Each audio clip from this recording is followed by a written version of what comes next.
Hello, my friends. It's TMX. I wanted to talk about MetaZoo once again. And I want to talk a little bit more about the gameplay and I think what really makes MetaZoo MetaZoo.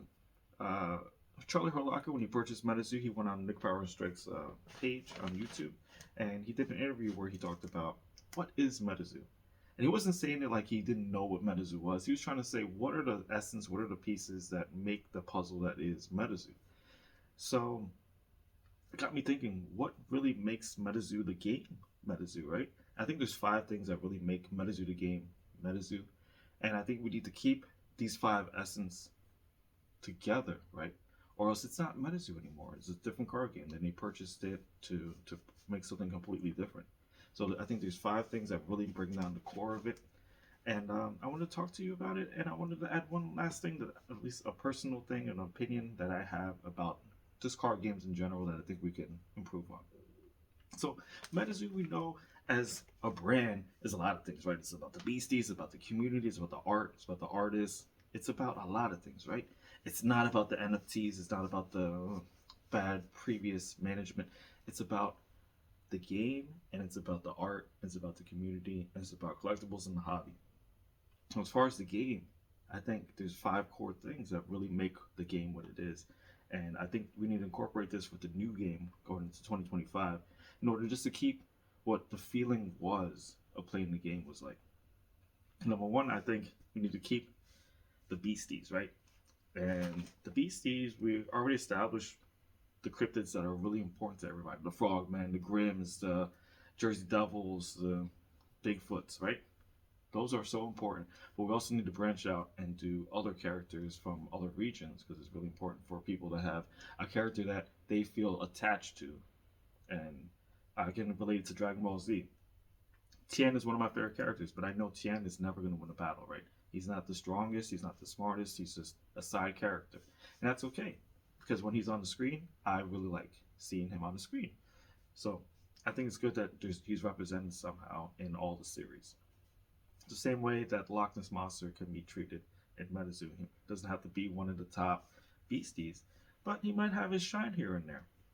I think it's important to keep people involved in MetaZoo if they have something that they can relate to. Another thing is the terminology, right? We have spells, we're casters, we bookmark, for turn, we have spell books, we have pages.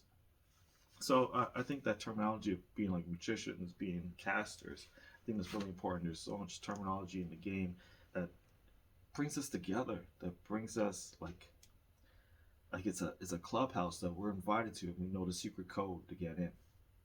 Now Pokemon, when you draw out the Pokeball, you say I choose you, or and Yu-Gi-Oh, you go I summoned you, Darkness Dragon or whatever, But in MetaZoo, we have our own kind of catchphrases and stuff, and magic is real, and all these things that kind of tie us together as a hobby, as a community. I think those are important to keep it going and to involve that in the new game. I think it's really important too, the fourth wall effects. And there's really two things, two different topics that are kind of joined together. So fourth wall effects and the terror bonuses. Those are two things that are kind of different than any other card game that I ever played. That you can see there's a light bulb above you and that powers up the beastie. It is dark outside and it's nighttime. So this dark card gets a boost because of that. And you can play with that too because you can do the tournaments, you can do the towers where it's three times desert on this one. So now cars that may not have been viable before are viable now, and cars that were viable before are more viable. That strategy, it adds flavor to the actual card, and it just makes it more fun. It makes it MetaZoo. That's what it is. That's what that adds to it. The traits, the terror bonuses, all those kind of things that really makes the game unique in that way. So, and lastly, I would like to talk about would be the magic essence, right? I talked about it a little bit. It's like Pokemon is like the power that's inside. You want to train Pokemon, you want them to be your friends. You get the power that's inside, Pokemon. But MetaZoo has magic is real.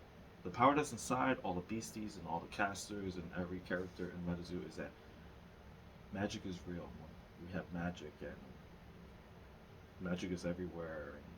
It's kind of like the spirit of humanity and beast and aura. You know, it even says aura, and as a page in the game. So I think we need to keep that as well. The fact that magic ties everything together. And that's what really makes MetaZoo to me. Now, one thing that I want to add is that just in general, we have this terminology of bulk cards, right? Or bulk cards are cards that don't have any value. They either don't look nice, they don't have any utility in the game. They're just useless. You want to toss that away because it's just not having use. And I think that in 2025 we should do away with the fact of bulk in general. I think that when you build a set, all the pieces are like a puzzle, or this card helps this card.